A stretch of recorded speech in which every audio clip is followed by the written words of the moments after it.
Guys, I did my MBTI the other week. I did like 2 weeks ago and I forgot to tell you guys I did my MBTI. Guess what I am? Guess, guess, guess, guess, guess, guess. Why was that kind of like an Indian head nod? Guess what I did? Guess what I did? Guess who I am? I am INTP. I am INTP T. Introverted. Apparently, it's called the logician, and apparently, everybody who is that is stereotypically smart. Because what do you mean? I mean, look. There's two people in there that are kind of cool. Number one, Einstein. He was smart as hell. What was he also? Insane. He was insane. Number two, Sherlock Holmes. Ride or die. Love him. Need to watch the new series with the After guy in it. Hero, whatever. Hero Academia, whatever his name is. Again, insanely smart. What was he also? A drug addict, high on cocaine and heroin, chronically insane. So I guess that says a lot about my MBTI. But it also said people who are INTP-T or whatever. It says something like they're very introverted, but also they can be creative and they love like doing things like this. Like it makes sense why I can't talk to people, but I'm comfortable being on a camera because I guess it's not a human being and nobody sees it until you edit it, right? Anyways, how's everybody doing? Let me tell you, thank you so much for asking. I'm dying. I haven't been able to live without a hot water bottle for the past 48 hours because my stomach is burning and bubbling and boil and toil and trouble. I feel like my teeth are slowly moving back into pre-braces, which is kind of scaring me. My retainer snapped in half. I made 2 boxes of tiramisu, by the way, 2 boxes of tiramisu, and I made video on it, but I made it short form. I made it long, like long, horizontal way. I made it short form. I was gonna post it on my Instagram, which, by the way, guys, I made a new Instagram account. Please follow it. I made a new Instagram account. I made a separate one because before that one, it was like my personal and kind of like my social one. But now I don't want anybody. I don't want anybody from. I'm gonna burp. I don't want anybody from my uni or whatever to see that account and see like all the other stuff that I post. I made a separate account basically is what I'm saying. I made a separate account. Please go follow that account because I literally have 8 followers right now. So please somebody please go follow me. Thank you so much. That would be great. I also am in my nighty clothes, and yes, it has red hair dye on it. What are you gonna do? Sue me, sue me, sue me, sue me, sue me, sue me, sue me. Guys, I bought this blurring stick from Shein. She Glam. Tell me, is it working? Compare my face to last episode. Tell me, does my face look blurred? It's not foundation or concealer stick. It's literally clear, but apparently it's supposed to make your pores disappear. So can you see my pores? I feel like you still can, but whatever. It was worth a try. My stomach hurts so man. Guys, I was about to go post on TikTok again because I'm trying to make short form content, right? Like I just said 20,000 times. I'm trying to post again on TikTok and Instagram Reels. New Instagram account, check it out. And YouTube Shorts. And then I found like a TikTok that I privated. I don't know what I was talking about. I was just rambling, but guys, my hair, my long hair is gonna be the wife that died in the beginning of the movie that I'm gonna mourn for the rest of my life. She was perfect. She was beautiful. She was gorgeous. I just have such bad facial dysmorphia that I thought that I looked so ugly with long hair. And now I'm looking at videos, old videos of me with long hair, mourning her like a dead wife. I looked insane. I looked so good. Like I look okay. I look normal with the long hair. I miss my long hair. I miss my wife. I miss her. I miss her so much. Look, this is all the hair that I have right now. Bearing in mind, it is growing. It's growing enough that I can do a plait on it. I wasn't able to do it before, but now I can do a plait. But still, it's growing slowly, guys. By the end of the year, maybe by the end of summer, I will have decent hair length again. I will trust you will be dealt with. And then I'm thinking next winter I might just get it the brown that I initially wanted to get it, but nobody was giving it to me. Because looking back, the brown that I low-key had wasn't too bad, guys. People were just hating on me. I'm just surrounded by haters and enemies. Like, I'm actually surrounded by my biggest enemies because everybody was making fun of me. Everybody was saying that I look back, and then I felt really self-conscious about it because it was multiple different colors. But the brown that I want, I was like convinced that it wouldn't suit my skin color because I'm a bit darker, but I don't care anymore. I'm gonna get that brown again. Even though I love red, but I also love brown. I don't know. I'm always stuck between red and brown. I don't know, guys. I really liked that brown. Looking back, it really did suit me. But my mom was like, "You look ugly and you look stupid." I'm never gonna listen to her again. Why did I listen to her? I don't even listen to her anyways. This She chose this wall color. I'm gonna listen to her. I'm sat here in the corner of the living room with my hot water bottle because today's episode we are gonna talk about the power of dua. We are gonna talk about the number one thing that is what Ramadan is about, but also what is life is about. The number one thing that we're taught in Islam, the number one thing that we know as Muslims. We're gonna be talking about dua. Play that intro. Mwah.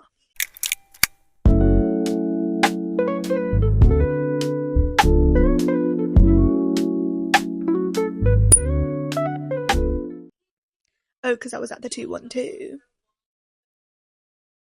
The first time I ever remember my dua being answered, I was really, really little. And I don't know if my mind made this up because I have mental illness or it actually came true. I remember looking out the window and just like it was winter time and I was like, Ya Allah, please can you make it snow? If you make it snow, I'll pray. If I pray right now, can you make it snow? So I think I prayed Isha. Really little. I don't know how old I was, but I was like maybe 10, maybe 9, 8, 10. I looked out the window, I was like, if I pray right now, Ya Allah, can you make it snow tomorrow?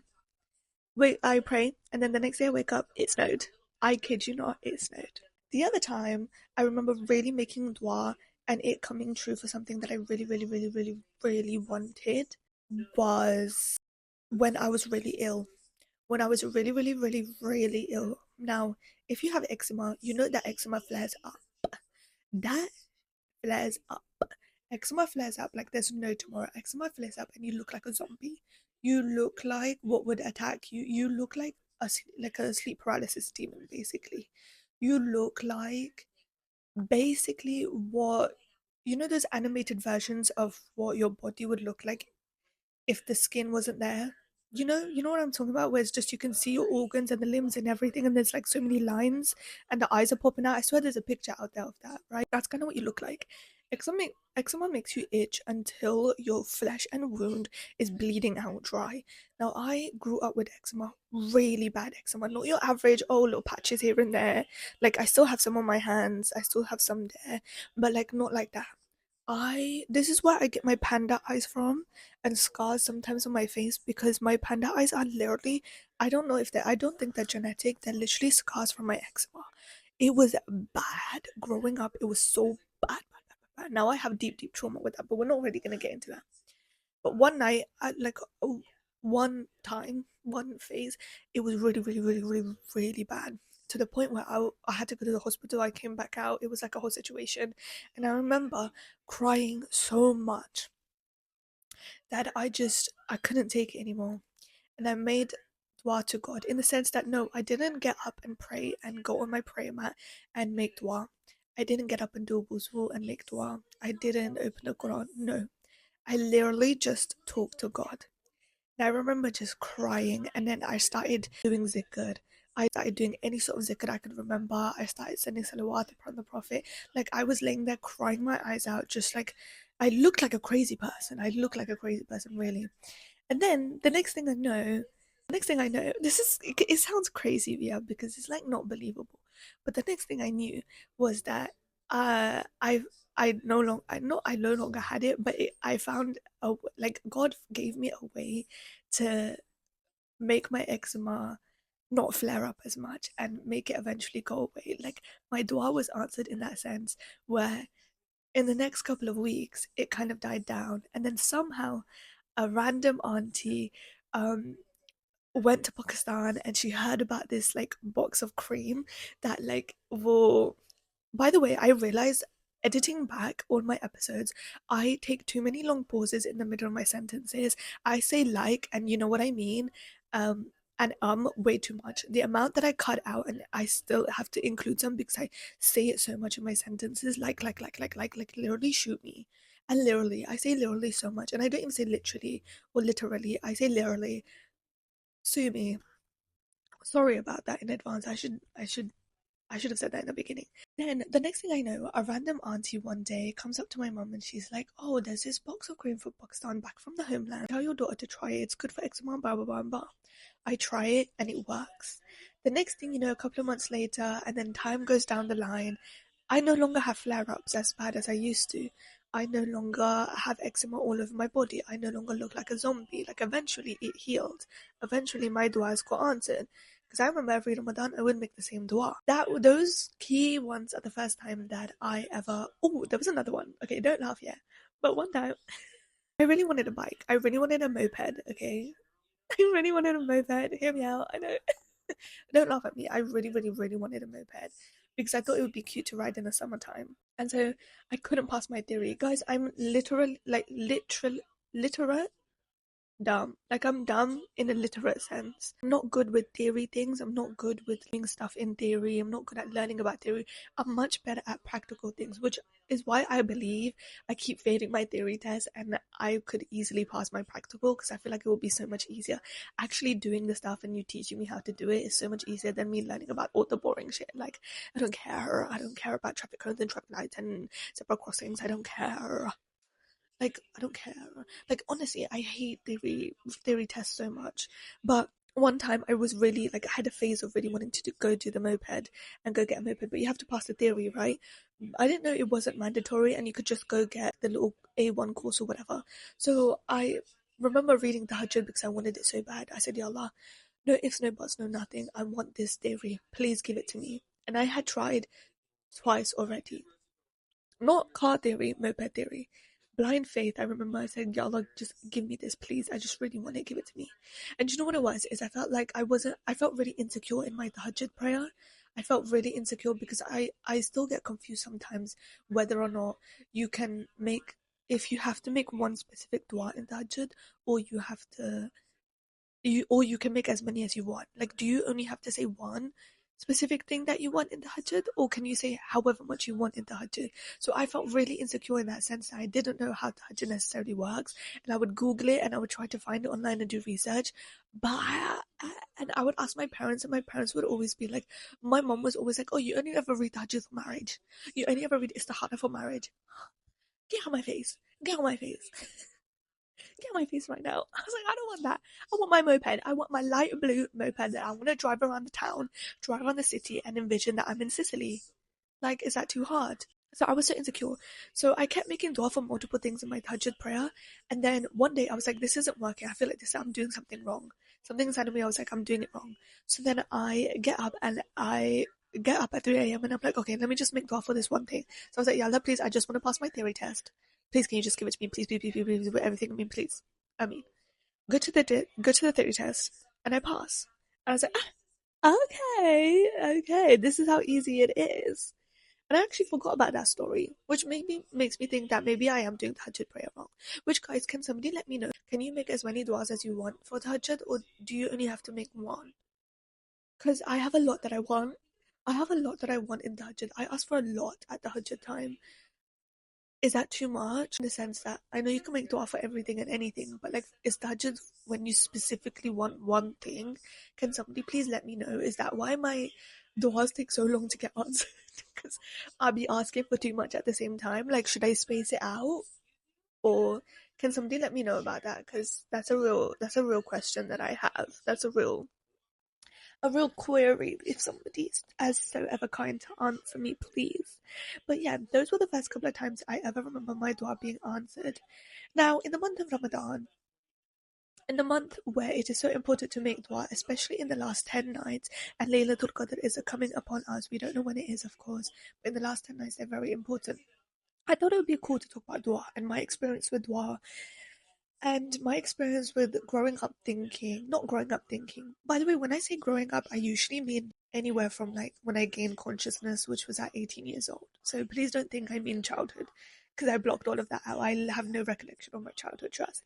So growing up thinking that I needed to be perfect to make dua.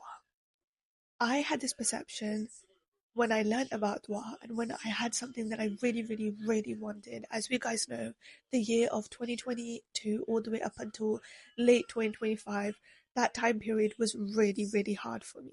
Right? We all know, blah, blah, blah, blah, blah. I talk about it basically every episode. If you guys really want to know down to the T, I can, of course, make an episode deep diving into it. But also, I bring it up every other episode because it relates to that. And every topic that I talk about kind of comes back to that period of my lifetime. And it sometimes makes me feel like you guys probably think that's the only ever thing that's happened to me in my life. There's not. There's a lot more happened. But I feel like it has the best. It's the best example to use at the point. But if you guys really want to know about it, if anybody's interested, I did talk about it in my patience is no, what even is patience about episode. When I just swallowed my burp, that was scary. It was like a bubble. Those are episodes I talk about here. But yeah, as you guys know, that time period was really hard in my life, and I really wanted something specific, right? And I remember when learning about the concept of dua, learning about concept of tahajjud and istikhara, and just asking for what you want and knowing what you wanted, and then having to ask God for it, and that whole process, I genuinely thought there was a while where I thought, oh my God, my duas aren't getting answered because I'm not perfect. My duas are not going to be answered by God because God wants perfection and He seeks perfection and He needs perfection. And if you are not perfect and if you are not the perfect staple, beautiful, amazing, wonderful, whimsical Muslim, then you will not get your duas answered at all. And unfortunately, there's a lot of people that think that things like that. And unfortunately, every now and again, I do think like that too. Sometimes it creeps upon my head, and inside my head, OMG, my duas aren't going to get answered because I just committed this sin, or my duas aren't going to get answered because I can't quit this sin, or my duas aren't going to get answered because 5 years ago I did this, or I haven't still been able to put the hijab on, or I'm still not the perfect Muslim because I haven't done this, I haven't done that. The concept that we need to be perfect in Islam is very degrading and frustrating and very overbearing.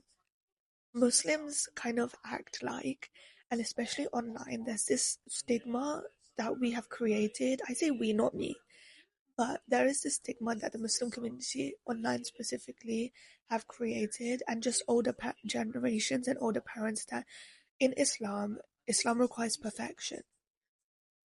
For example, being a brown Muslim girl, you have to be quiet, you have to be beautiful, you have to know how to make roti, and you have to never have an opinion, you have to shut your mouth, you have to pray 5 times a day, but you have to look after yourself and be clean and beautiful, but you can never be too much. Your beauty can never be forced. But you also have to be very humble and very quiet and very like miskeen and very like Fluttershy core. Like you can never be loud and aggressive or have an accent, or you can never dye your hair crazy color. You can never have short hair. You can never do this and you can never do that. And like you have to be perfect, right? Brown girls know, and brown girls go through the struggle where we sometimes have this innate requirement from our parents and this stigma around us that we have to be perfect in that sense.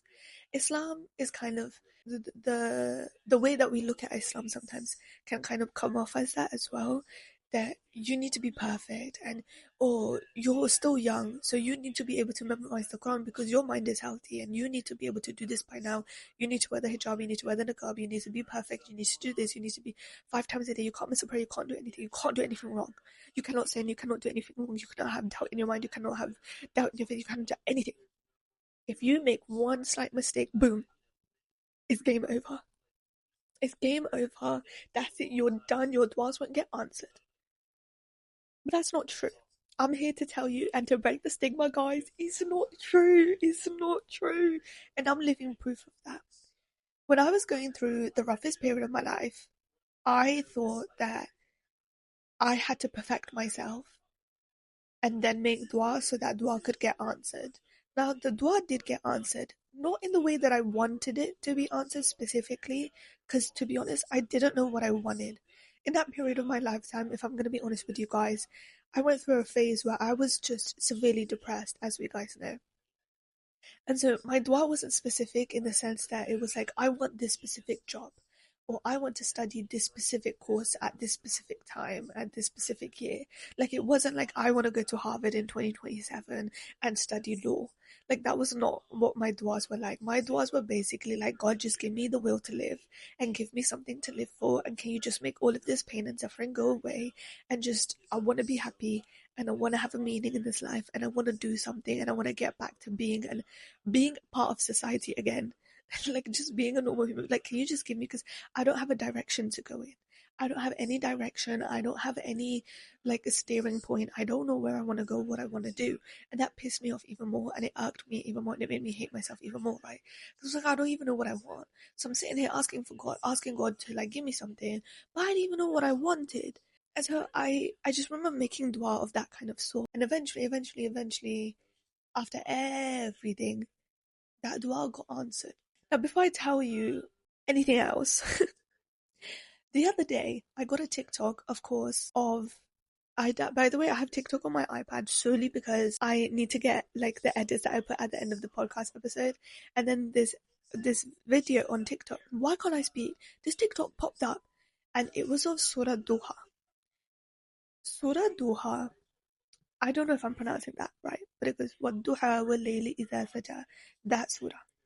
That surah, it like triggered PTSD in me. It triggered PTSD in me. I had completely forgotten about that surah. That surah has such a sad memory attached to it for me, solely because throughout my phase of just struggling and suffering, that was the one surah that I read consistently in every prayer, in every witr time, when I was walking home, when I was doing my walks, when I was sad, when I was upset, before bed, before everything. I read it day and night and I understood the meaning of it, and I kept going with it. I attached myself to that surah so much to the point that that surah, and now for me that surah is attached to that period of my life. And then it popped up on my For You page, and something inside of me was like, oh my god, I remember how I felt when I was severely attached to that surah. If you don't know the meaning of that surah, Surah Duha was basically given to God. That's wrong. It was basically given to the Prophet at the time when he wasn't really getting any revelation, and he thought that God hated him. And so he was going through a time period of immense grief, but he was also not getting any confirmation from God. Like, he wasn't getting any information out of God either. He wasn't getting any revelation. There we go, that's the word. He wasn't getting any revelation from God at that time too. So the Prophet was going through immense grief, and he was also very severely depressed. And then God sent down this surah, basically translating to this: I haven't forgotten about you, so don't forget about me. By the time the sun sets to the time that it rises, I'm here, so remember me. Like, I'm literally here, don't worry about me. I had completely forgotten about that surah. And then it's attached to such a sad time period of my life where genuinely I like stopped breathing for a second. And then I realized I haven't been grateful enough to God because I went through so much, and I realized that I'm not like that anymore. My heart is lighter and my mind is lighter, and suddenly I'm in university, and suddenly I'm occupied and I'm busy, and I had a part-time job, like a temp job, and I was busy by that, and then I started uni, and then things eventually worked out. That dua eventually got answered, but I completely forgot about the fact that I'm living in a dua that I asked for not that long ago. Sometimes we make dua and we completely forget about it. I'm not gonna lie to you, last Ramadan, I don't remember what I made dua for. It was probably something along the lines like, give me something to do, don't make my life boring, and like, make me rich. But I think also last Ramadan compared to this Ramadan, the key difference I would say is that I have blind faith. Last Ramadan, I wasn't very confident in my duas, in the sense that I was like, oh God, can I have this? But also, if you don't want me to have it, then it's fine. But like, also, like, can I have this? But also, I don't know if I want it because I'm too scared to ask for it, because I don't know if you're going to make it come true, basically, is what I was saying. Like, I had insecurity in my duas. The thing is with dua, yeah, is that sometimes we get swept up in the thought that my dua isn't going to come true because, number one, I'm not perfect. Number two, I don't even know if it's going to come true. And number three, maybe I'm not doing it right. So let's go through these things. Number one, watch me forget the last two when I need to talk about it. Number one, I have to be perfect to make dua. In that time period of my life where I was severely depressed, severely depressed, I had lost my soul. Lost my soul, lost faith, lost everything, And I was not perfect. I was far from it. You realize when you listen to stories, guys, I cannot recommend you listening to the Digital Sisters podcast enough, because you realize that when you listen to their stories of these women, they don't do specific things to make sure that they're perfect enough to ask God for something. No, they have blind faith. You don't need to be perfect to make dua. You just need to try. And you need to put effort in. I tried for so long when I first started making dua. When I first started being like, okay, I need to make dua and I need to lock in and I need to get this thing that I want. 2022, 2023, 2024. I was like, what am I doing wrong? Because clearly my duas aren't being answered and it's frustrating me. And is it that I don't believe enough? Is it that I'm not perfect enough? So let me try and become perfect. So then I started trying to become perfect. Hijab locked on. Modesty locked on. Quran locked on. Zikr every day locked on. Istighfar 10k a day locked on. But then I fell down and sometimes I would miss a day. Sometimes I would carry on a day. Sometimes I would do less than I wanted in a day. Sometimes I would go out and I wouldn't come home and I would miss Asr prayer. But every time I fell down, I would think, okay, that's it, game over. Game over, we're back to zero. Back to zero, back to square one. I have to start again. Like yesterday, on my way home from Iftari, I did community iftar at uni, by the way. It was so cute. I met like some girls and some cute girls, and they were all nice and sweet. And I made tiramisu, and it was really nice. And then I came home and I realized that my tasbih that was in my pocket, which was on 15k thousand istighfar, was now on zero, and it broke me because I wanted to get to 20k by the end of Ramadan. But then I was like, hold on, just because it's disappeared on the little digital tasbih does not mean that none of it counts. Why do I have this mindset? Why do I have this mindset? Why do I keep letting this mindset thrive inside of me? Where I think that just because it's disappeared or it stopped, it's gone, doesn't mean it's gone forever. Like that 15k istighfar that I did doesn't mean it's like gone. It's not a game. You know what I mean? It's not a game. It's not like somebody ate it and now it's gone. I can't ever get it back. No, it still counts. Like God's taken note of it. I don't need to stress too much about it because God's already taken note of it. So why am I thinking that it won't count when God saw me do it? He saw me do 15k istighfar. So he's taken note of it. So I can relax and I can just do the tasbih again. It's never that serious. But I was like, oh my God, it's game over. It's game zero. And that's what my mentality was previously of like, every time I fell back down, every time I fell off, every time I sinned, every time I sinned and repented, sinned and repented, sinned and repented, sinned and repented, I was like, I have to start from zero again. I'm starting again then. But no, it's not, ooh, ooh, ooh, ooh, ooh, ooh. It's, ooh, ooh. You see what I'm trying to say? Sinning and like trying to be a Muslim is never gonna be you're good and then you make a mistake so you back down to zero. No, it's like this. You're always gonna be going up. Because imagine, yeah, you sin. Okay, look, the first time you've ever done a grave sin, and you're like, oh my God, I've just committed this sin. What do I need to do? So you look at what you need to do. Okay, you need to do 10k istighfar, for example. Read Salatul Istighfar, do Salatul Tawbah, and ask and pray for forgiveness. Now you've just learned how to do that, by the way. Then you're like, okay, I've sinned, and now I'm going back up because I've just learned how to do istighfar. I've done all of these things, and now I'm doing okay. Oh, look at that, I sinned again. I'm not down here though. I'm gonna be about here. But why? Because I just learned previously that when you sin as a Muslim, you do this, this, and this, and now I have that knowledge, which has increased my knowledge in Islam, which has increased me as a Muslim. Now I'm about here. So now the next time I fall down, I won't be here. I will be here. Does that make sense? But it took me so long to realize that because I had this mentality. Maybe it stems from trauma. Maybe it stems from growing up and never being good enough and blah, blah, blah, blah. But I kind of associated that trauma and that mindset with my deen, where it's like you're either 0 or 100. You're either good or you're bad. You're either perfect or you're not. But God doesn't require perfection. God just wants you to try. I didn't need to be perfect in that time. I just needed to try. You don't need to be perfect. You just need to try. That's the one thing that I learned. And I will say this time and time again because every topic that I talk about and every topic that I've talked about so far for Ramadan has been that you just need to try. And all God wants you to do is just try. You don't call upon me, I am near. You walk to me, I run to you. You know what I mean? God will meet you right where you are.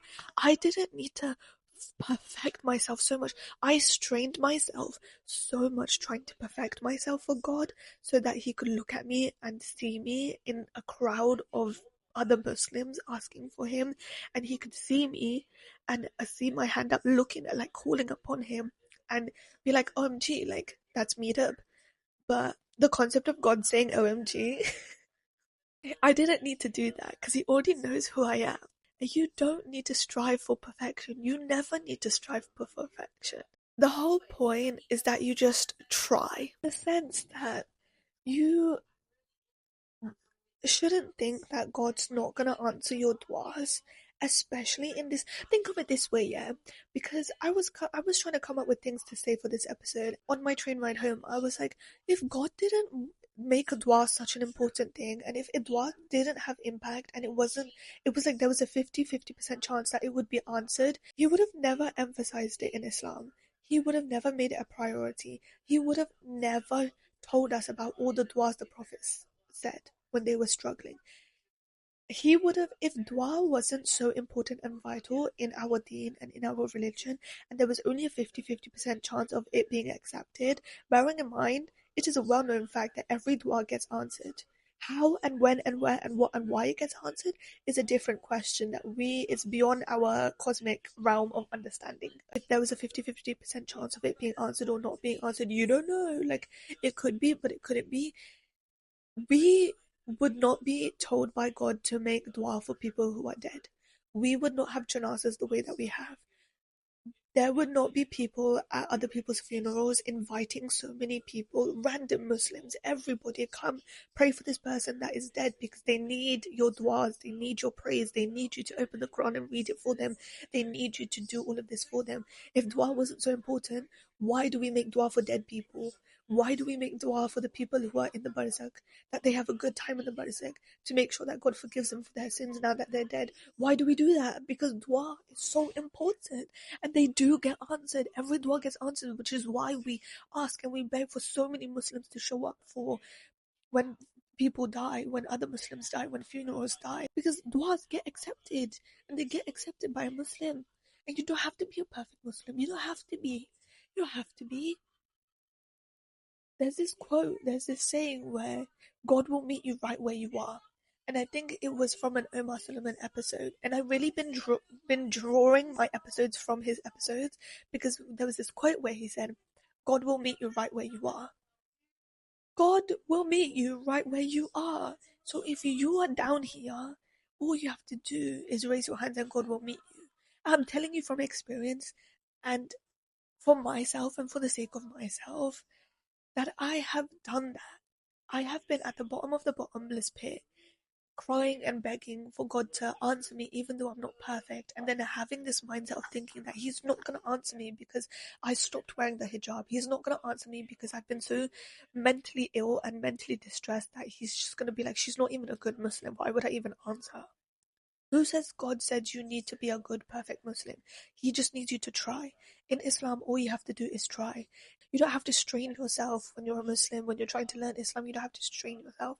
If you can't take it, you can't take it. You know what I mean? You do not have to be perfect to make dua. Please don't ever think that you do in these last 10 nights. You do not have to be perfect. All you have to do is try. It's the concept of trying. From 2023 or whatever, that 3 year time period where I was struggling, I didn't even reach an ounce of perfection. I wasn't what Mufti Menk was I? I was nowhere where Omar Suleiman was I? I was nowhere near where the prophets were, was I? I was still down here, but I was trying.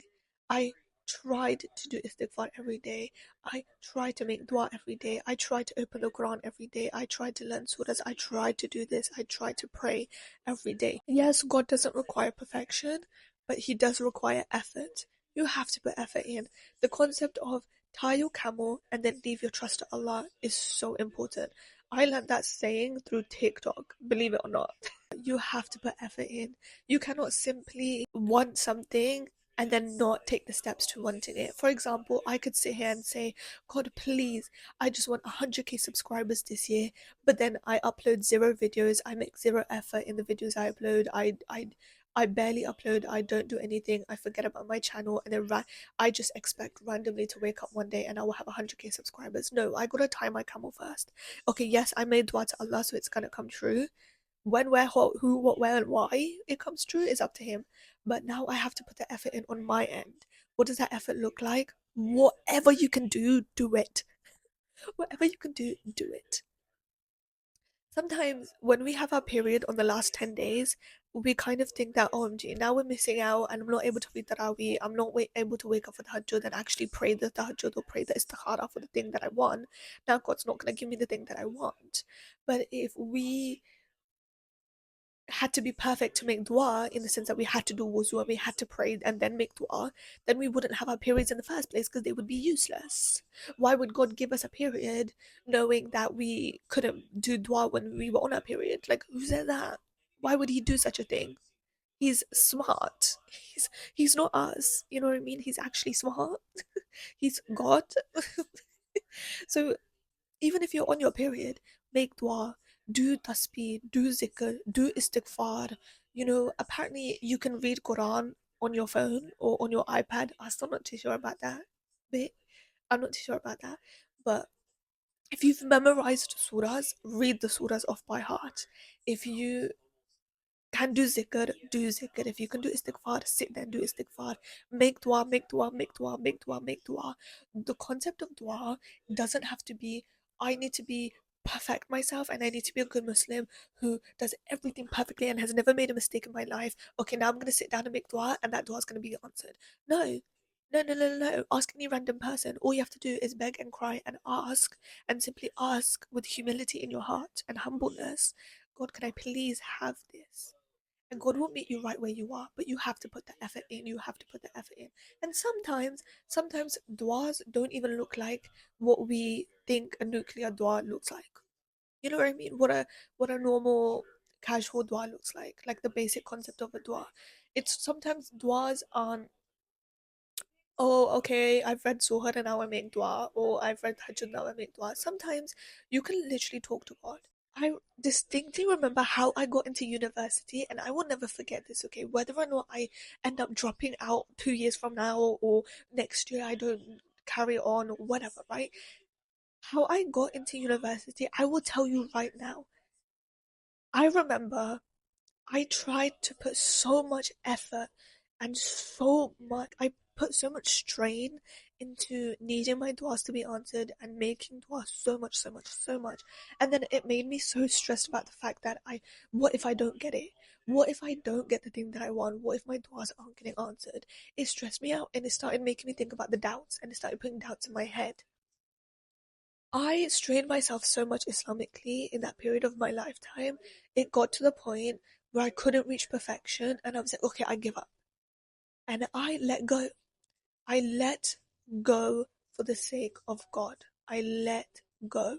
You have to make dua, and then you have to kind of just let it go in the air. Like, you have to make dua, and then as soon as you've said Ameen, that dua is now in a bubble and it is being transported to God, and God has received. He said, okay, received, and He's gotten it.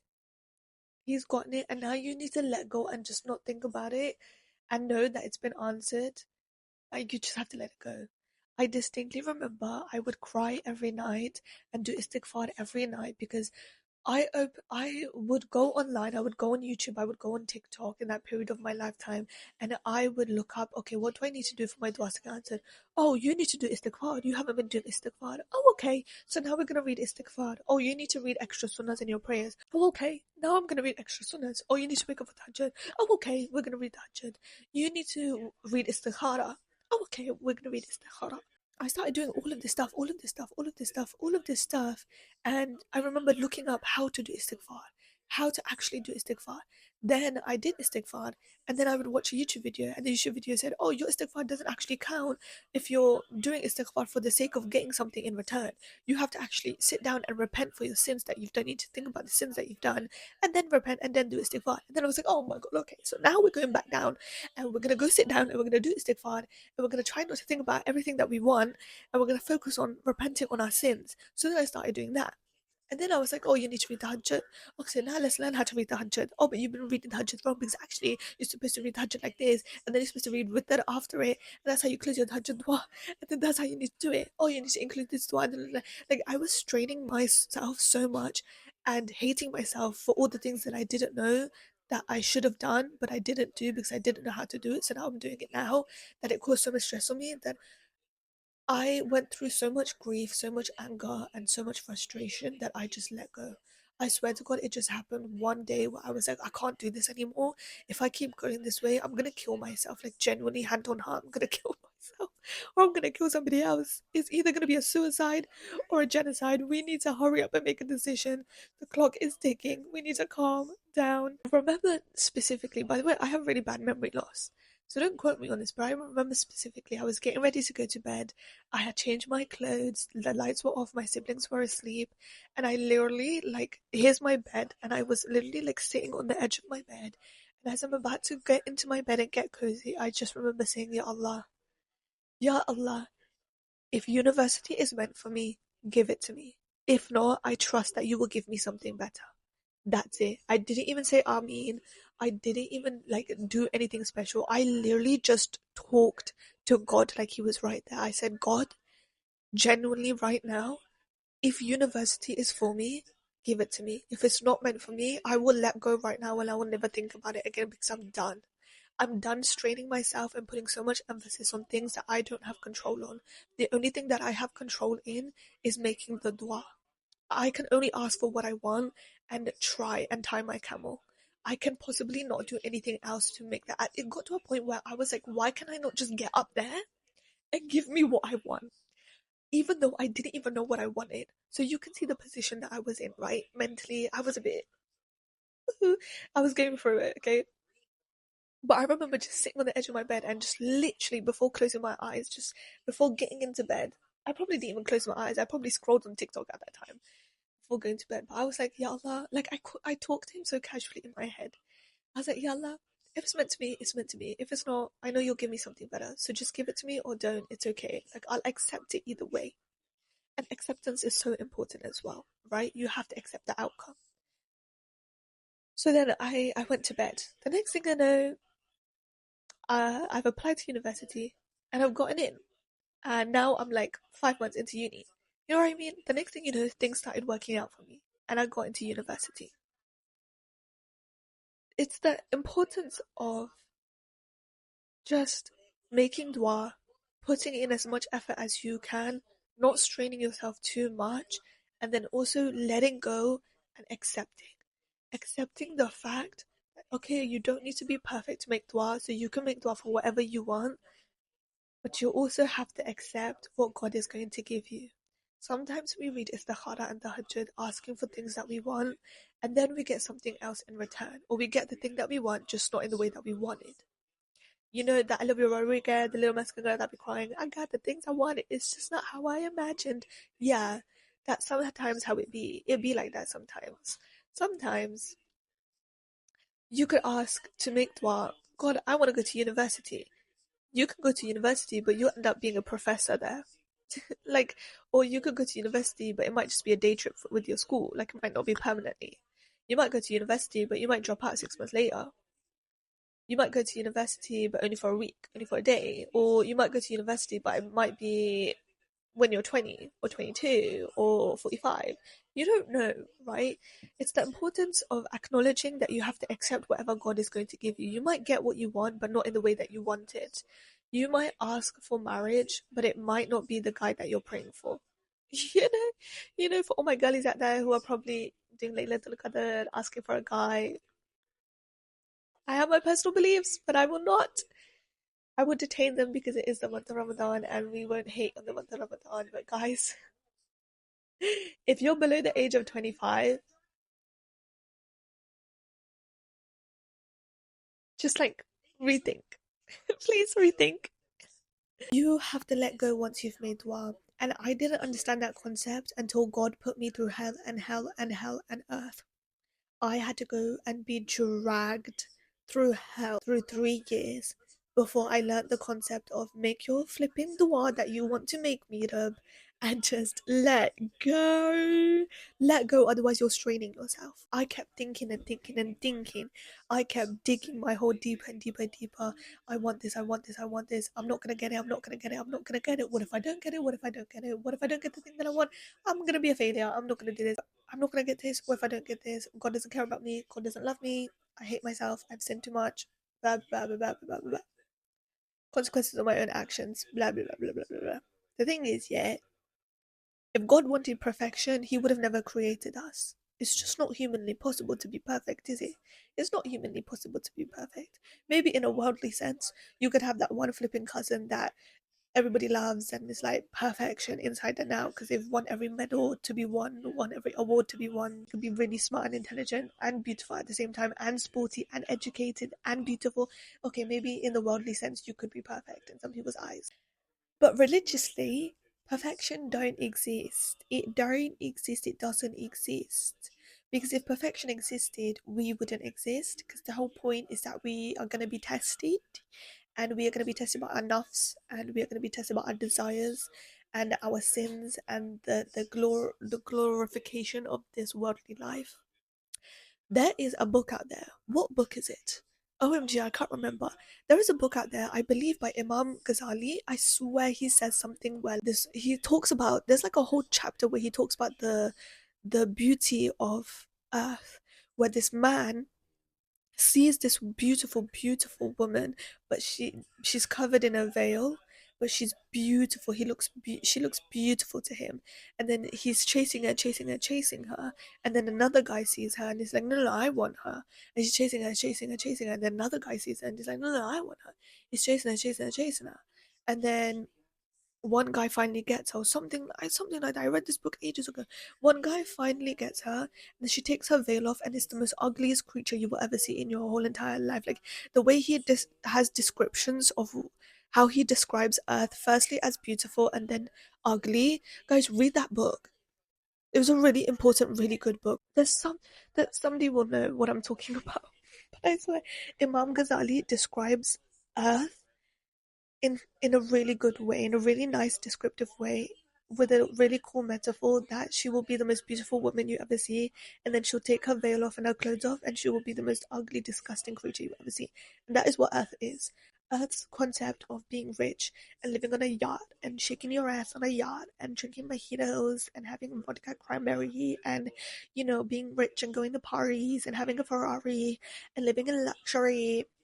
That's everything that we desire, right? We want to be rich, we want to be pretty, we want to be beautiful, we want to have it all, right? We want to have it all. And then you realize it's all meaningless, really, because none of it comes with you when you die. Even the richest man, even the most evilest, stupidest, ugliest, disgustingest men on earth, even when they die, inshallah, very soon, inshallah, say it with me now, inshallah, very soon, even when they die, none of the politics they did is coming with them. None of the houses they lived in is coming with them. None of the money they stole from the people will come with them. None of the things that they created or built will come with them. They won't. They just can't be buried. You know what's coming with them? Nothing. They're gonna be buried by themselves under there. That's why you don't you shouldn't be swept away with this dunya. You shouldn't be swept away with wanting so much of this dunya. But then at the same time, like, you can ask for things of this worldly life, which is why we're here. Like, get what you want, girl. Dream big, get that G-Wagon and get whatever you want, of course. But it's relying solely on this earth and thinking only about it, which is what sometimes gets us a bit swept away. Anyways, where am I going with this? Yeah, talked about acceptance, talks about getting your duas being answered. You don't need to be perfect. Trust me, I strained myself and I tried so hard to be perfect that I ended up being the worst version of myself. I will insert a picture. I sucked the soul out of myself, and my depression sucked the soul out of me. My doubts and my fears and my hatred. I ended up. Did I tell you guys in that time period? I ended up hating God. There was a time where I was like, God, I can't do this anymore. I hate you. Like, I'm so upset and I'm so heartbroken and I'm filled with, I'm grief stricken. I can't do this anymore. I hate everything. I hate Islam. I hate you. I can't do this anymore. And yet God had the mercy afterwards, when I put the effort in and I didn't get up, to give me what I wanted.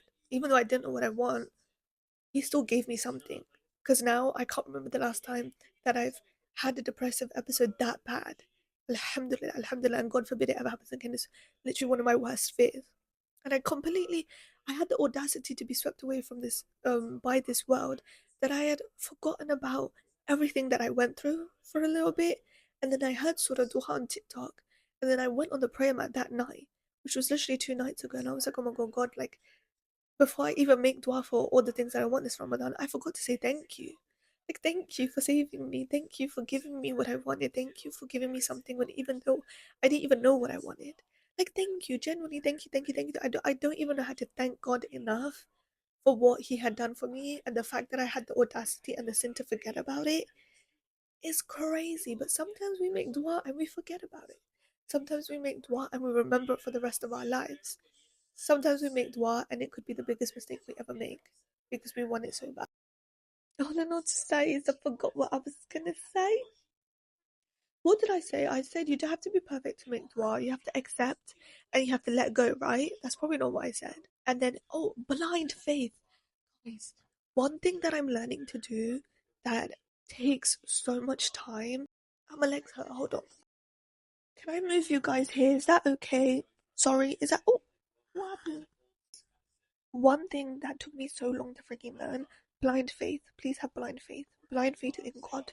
Blind faith in God. You need to learn to have such blind faith that you could be in front of a gun right now and somebody is about to shoot you, and you could say that if you made dua right now to be saved by God or to be sent to heaven right then, that God will accept it. You need to know that you could be in the depths of hell and you can make dua and God will accept it.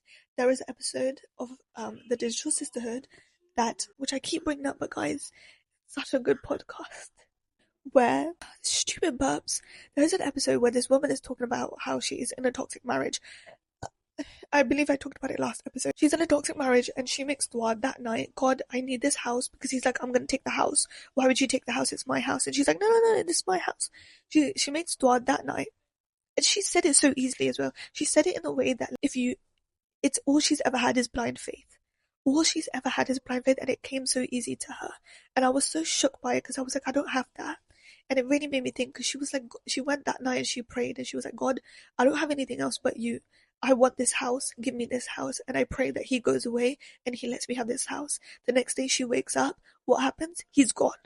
He left. He left and he gave her the house. That is the kind of blind faith that we need to have. We need to lock in and have blind faith, that so much so that nothing, no doubt, no nothing can come in the way. I do believe that one of the things that was blocking me those couple of years, that was that I didn't have blind faith. My doubts and my fears and my hatred and my, like, all the negatives were much higher and were taking over my brain and my heart more and higher than having faith and having blind faith and having the thought that my dua might actually get accepted. Does that make sense? Be happy about the fact that because you need to reach the level of, I swear there was a quote by somebody. Guys, my memory is really bad and my knowledge is really bad, so please forgive me. Sometimes I remember things but not who said them. There is a quote out there by somebody really important who said something really important that went something like this, right? He said that he was just happy that he got to make the dua. He used to make dua for the sake of making dua. Like, he didn't even care about the dua getting answered because he was happy enough of being alive and getting to make the dua. Like, the concept of him being able to make the dua to God and talk to God overweighed the dua actually getting answered. Like, he was so happy that he just got to make dua that he didn't even care if it got answered or not, because that's how much faith he had in God and that's how much he loved God. Because dua is a form of zikr too, guys. And if you're thinking, I don't know what to do in the last 10 nights of Ramadan, I don't know how to keep going, or even like just in general, like forget Ramadan, right? Even in general, if you feel like you're losing faith a little bit, dua is also a form of zikr. Talking to God can also be a form of zikr. Being kind to people, smiling, being happy, like laughing, making other people smile, being kind to other people, doing the most simplest, basic, good moral human being type things is also a form of zikr. It's also a form of sunnah. Doing dua is also a form of zikr. Talking to God is a form of zikr. So do dua, make dua, literally just get on your prayer mat. You don't even have to get on your prayer mat. Sit on the flipping floor, face the Hanakaba Sharif and talk to God. And just be like, hey, like, I'm sorry I haven't been talking to you for so long, forgive me. Or like, even if you don't know what to say, there are so many du'as out there pre-written and pre-said by so many prophets, or like there's so many things in the Quran, there's so many du'as in the Quran. You don't even have to say anything in English if you don't want to. Literally just read the du'as in Arabic. If you feel like you've missed something, that's what I do at the end of my Ramadan du'as. Once I've said everything that I could possibly humanly think of to say, I have all the list of du'as in Arabic in case I've forgotten anything, that I just read them out and it takes like 30 minutes. It's like there's like 42 duas. I just say it because like I don't want to miss anything. I don't want to miss my chance. There's something so personable about making dua because when you're reading namaz, you kind of told what you had to say, and it kind of becomes a pattern, a rhythm, and a rhyme, and you kind of just say it non-stop, right? Even though it includes everything. Bearing in mind also that if you don't know what to say in your dua, what we read in namaz, by the way, is also duas, so you can include that in your dua too if you want to. Just that's what I need to remember is that I sometimes even now, like I'm making dua this Ramadan and I'm like, oh my god, but what if it doesn't get come true? Like I'm getting anxiety and I'm like, because I don't have a plan B. For the things that I want them so bad that I don't even have a plan B. So if I don't get them, I don't even know what I'm gonna do. But if some butts are from Shaitan, just because he's locked up doesn't mean he's still not in here. You know what I mean? It takes a while. There's a quote that I heard from TikTok. It's a TikTok comment. Somebody made a TikTok and was like, oh, when you sin in Ramadan and you realize Shaitan's locked up, so Shaitan's not the problem, we are. Somebody commented and said, a sheikh said, it's like when you get a teaspoon and you've made chai and you mix the chai and you mix it with the spoon, you're stirring your little teapot and you take the spoon out. Is it still stirring? Is it still swishing around? Yes. It takes a little while longer to stop, right? Just because you take out the spoon doesn't mean the chai stops stirring. It's still swirling around, and eventually it slows down and then it stops. That's like the concept of sin. So if you've sinned this Ramadan, it's okay. You can't necessarily go back and change the past, which sucks, but you can focus on the future, you can focus on the present, and you can make sure today's the day that you stop that sin. Just take it one day at a time, but also don't limit your duas. Go crazy, be delusional. If there's something that you want so bad, make dua for it. You never know, you might get it tomorrow, you might get it in 5 years' time, you might get it in 10 years, you might get it when you're 50 and retired, and you'll be like, why am I getting this now? You probably forgot that you even made the dua in the first place. And don't let your thoughts and your mind get to you and fill you with doubts that I'm not good enough and I haven't been good enough this Ramadan, so my duas aren't going to be answered. No, every form of zikr that you've done, even if it was only 50 and you aim to do 10k, even if you aim to do 10k istighfar and you only did 5k, even if you wanted to do 20k and you did 10k, even if you wanted to read the whole Quran but you only read up to chapter 5, that all counts for something, right? That all counts for something. It's not zero. You're not at zero just because you stopped doing it or you didn't do it as much. You're not back down to square zero. You're still at that place and you're just leveling up. So don't think that you're not good enough to make dua because it's not true. It's not. Always make dua, even for the smallest things, the tiniest things, and the biggest things, and the smallest things, and the fattest things. I made dua when I was younger. I really wanted red hair when I was in sixth form. I wanted to dye my hair red. I had this obsession with wanting to dye my hair red so bad. I went to my mum. I was like, Mum, can I dye my hair? She was like, No, don't know if you're allergic to the bleach. You don't know if you're allergic to the bleach. You don't know if you're allergic to the bleach. My mum was friends with the hairdresser at the time. She did under dye of my hair. So she did like the bottom strip. She made it red, but it ended up being pink. It was a bit weird. I don't have any pictures from it, which sucks because it was kind of before its era. Like, by the way, like I did it before Charlie D'Amelio. I just want to say that I did it before Charlie D'Amelio and before TikTok. I just want to say, but turns out, but whatever, like whatever. Nobody saw me, and there's no pictures, there's no proof. And then I went to another auntie, and I was like, "Can I dye my hair red?" But everybody was too scared to do bleach on my head because I have a very sensitive skin, so nobody did it. And I made dua. I was like, God, I just want red hair. Just give me red hair, please. I'm begging you. The next thing you know, I dyed my hair red, and then straight after that, I put on the hijab. The way God works, He does wonders. He does wonders. I made dua can have red hair. I got the red hair. The next week, I put on the hijab and I started wearing the hijab. Take that what you will. Take that what you will. Your duas will be answered. It's just a matter of when and how, but that is, and where, I think. But that is up to God. You don't need to stress about that. You don't need to stress about that. Like, I'm out here stressing about, God, I want my driver's license. I want my driver's license. I want to drive to uni. I can't take the train anymore. I can't take public transport anymore. I keep getting anxiety that I won't be able to afford getting my driver's license, or I won't be able to afford to pay for a car, stuff like that. But I just need to make dua and it will all work out. And I need to have blind faith. I need to have blind faith because if I don't have blind faith, the doubts will fulfill me. And that's where I feel like your duas take longer to come true. Sometimes they just don't even happen. They just like, they're blocked. But okay, blind faith, acceptance, and letting go, and tying your camel. Tying your camel, blind faith, acceptance, and letting go, and not knowing that you don't have to be perfect, but you have to try. Guys, remember, 1% is 1%. Me, you, 1%. If 1% is all you have, then 1% is all you give. That's 100%. If 5% is all you have, and 5% is all you give, that's 500%. God can see you, He understands you, He knows that you're struggling. It doesn't matter. He just needs you to say His name, He needs you to try, He needs you to put the effort in. Ramadan is not the chapter closing. Ramadan is not supposed to be this block of a month where you try your hardest and then you stop at the end of Ramadan. No, it's not. It feels like it's coming to a close. No, it's supposed to be an opening. And it's at the perfect time of the year as well. It's in February, like that, and March. That couldn't be more perfect time of the beginning of the year. Ramadan should be seen as like opening a gateway to the rest of your life until you see many more Ramadans, inshallah, to improve yourself and progress yourself. Like, what am I going to learn this Ramadan? To pray 5 times a day again, to pray properly again, to how to read this again, to read surahs again, to do istighfar again. Okay, just because Ramadan's ended, oh, I'm not going to put that to a close and let that sit there and like swivel and just sit there. No, open it. Ramadan should be an opening for you to carry and bring those blessings and bring those good habits into the rest of the year. Like, it shouldn't be a closing, it should be an opening. Like, let me carry this on and carry it with me, and everything that I've learned from Ramadan and everything that I've gained, even if it's not a law, even if it's learning, going back to the basics like we talked about last episode, bring that with you. Bring it with you to the rest of the year. It should be an opening. It shouldn't be seen as a closing.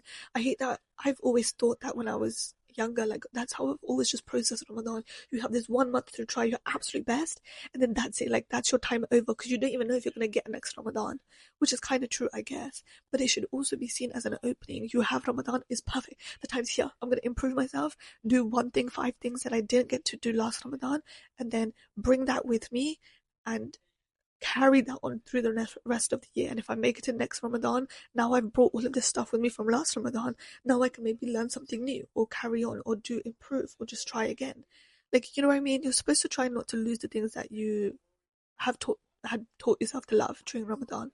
So please, if you have learned to make dua this Ramadan, or you have been making duas this Ramadan, don't stop making the dua just because Ramadan's over and because it has such an impactful impact. I know.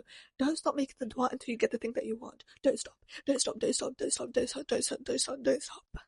Don't stop. Let me tell you about this podcast.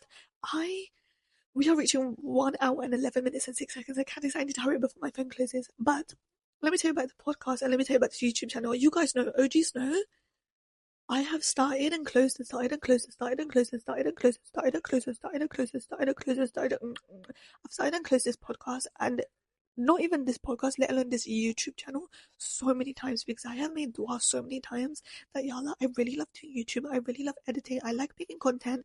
There's a part of me that likes doing this kind of stuff. If it's meant for me and if it's good for me and I should carry on doing it, then give me a sign and let me keep doing it. But if it's not meant for me, then I'll just quit.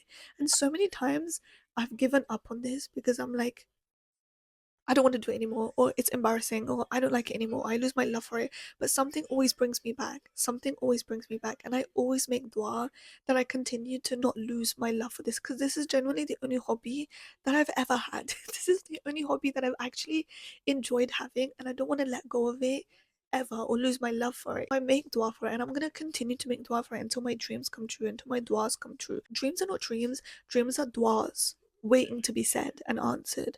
You need to turn that dream into a dua, babe. Hurry up. What are you doing? You have a dream of becoming an Olympic medalist, gold medalist. Hurry up and turn that dream into a dua. Hello, hello, hello, hello.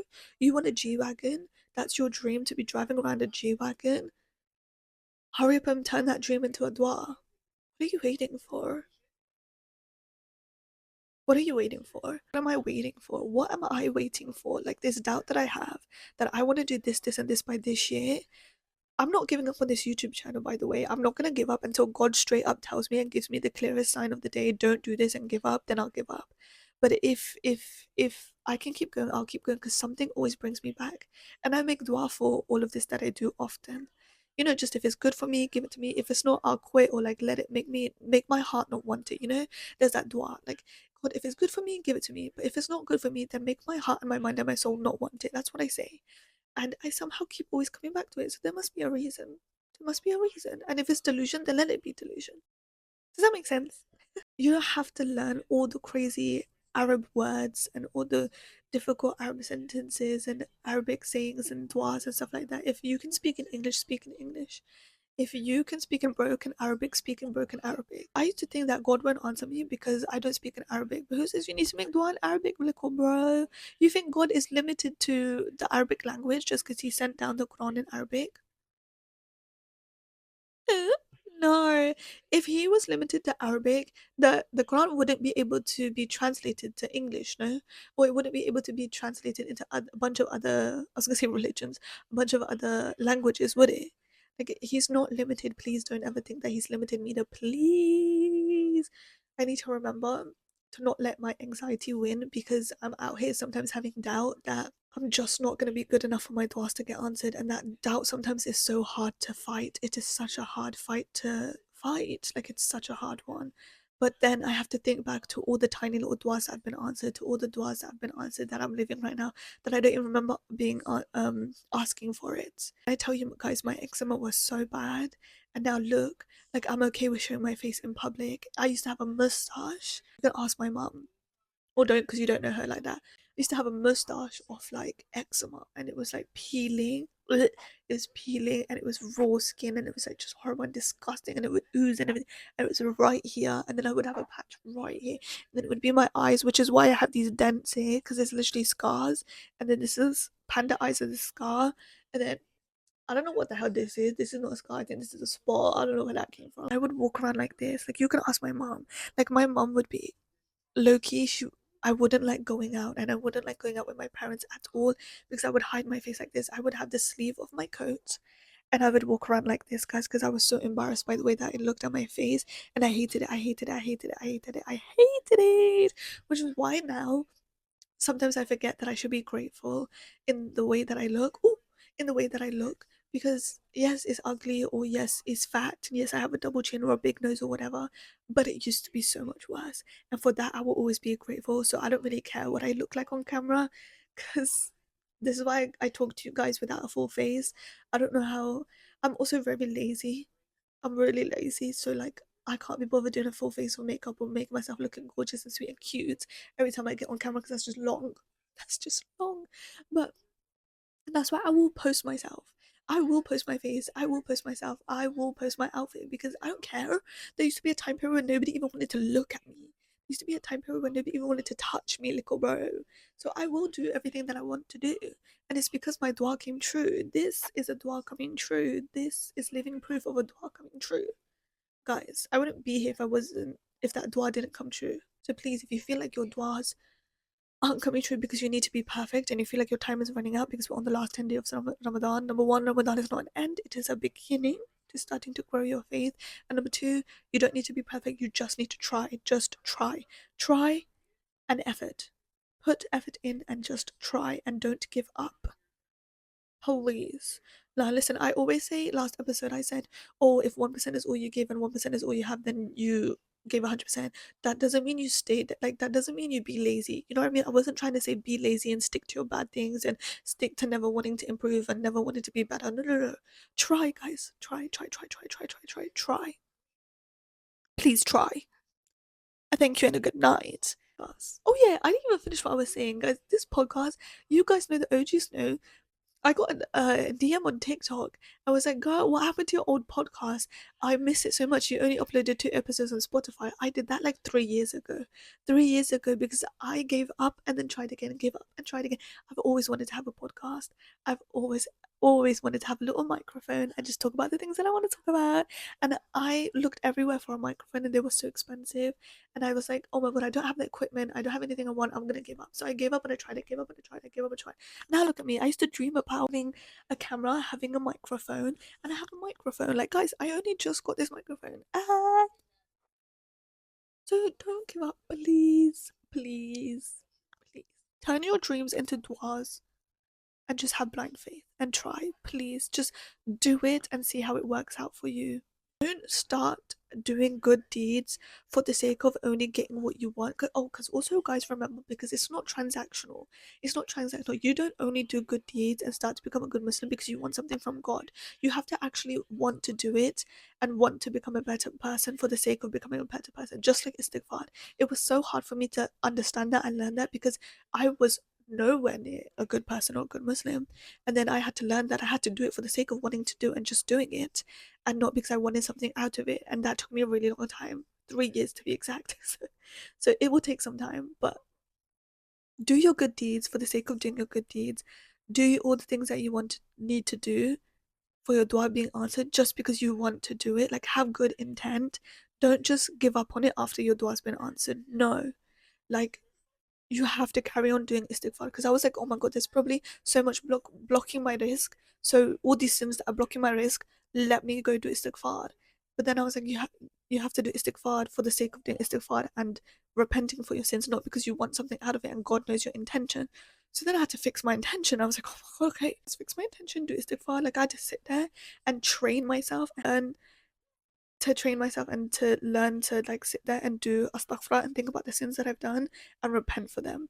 But if you take the baby steps and just understand that God is going to meet you right where you are, and just do what you can do and make your du'as this Ramadan, it will eventually come true. So I used to be somebody who was so negative and pessimistic and be like, oh my god, here we go again. Like, look at all the girlies making dua on Laylatul Qadr. They clearly obviously catch Laylatul Qadr in the last 10 days of Ramadan.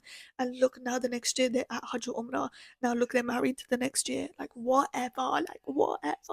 Like, there was this girl that came on my Instagram feed and she was like, last year I made Ramadan for this one, and now we're here together doing Umrah. And I was like, get on my face, like, get on my face, man. Whatever, man. Like, whatever. Like, why are you rubbing it in our face for? Like, actually, like, I don't care, actually. Like, actually, I don't care. I don't care, and I've never really cared. Like, whatever. Like, I don't care. I don't care. That's not something that I care about. I don't care. She obviously did something that I wasn't doing. Just try your best. You have to try. No, you don't have to be. The moral of this episode is that you do not have to be perfect to make dua, but you do have to try. And you do have to believe that God will answer you. But you have to try and accept and tie your camel. Okay? Try and don't give up. Tie your camel, leave the rest up to God. Acceptance and letting go. And doing things for the sake of doing them and not because you want something out of them, because your relationship with God is not transactional, and don't let it be transactional because he's not human, so don't humanify him. Okay, that's all that I have. Wow, such a long episode. I ranted so much. Let me know what you guys think of it. I hope this helps somebody out there. Thank you guys so much for listening or watching. Hope you enjoyed. Make sure you subscribe. Please follow my new Instagram as well. I've posted it on the community post on YouTube as well. And look forward to me attempting to post a lot of short form content, even though I don't know how you guys do it, because what do you have to post? Like, how do you always have something to post every day? Like, I know short form content is the way to go, and I know that that's the way the world works right now, but I just love long form content. I love long YouTube videos. I love YouTube videos so much. I can't do short form content. I can't, because what is there to talk about? What else is there to talk about? And how are you talking about it so quick? My mind doesn't think that quick and move that quick for short form content. It's just so difficult for me. I don't know why. It's just so difficult for me to post short form than it is long form. But I'm gonna try. I say that and I always try and I give up. I try and I give up and I try and I give up. But let's see. It's because I think in my mind it's that you have to do short form content every day, but you don't have to. You should probably only post when you have something to post, right? But I don't know. I just feel like short form is just like so much harder. Anyways, I'm a mess. My stomach hurts. I'm gonna go eat because I'm not fasting, but I am suffering because my stomach hurts. Okay, bye bye. Good luck. Good luck. Make your duas. Story, you're holding me tight.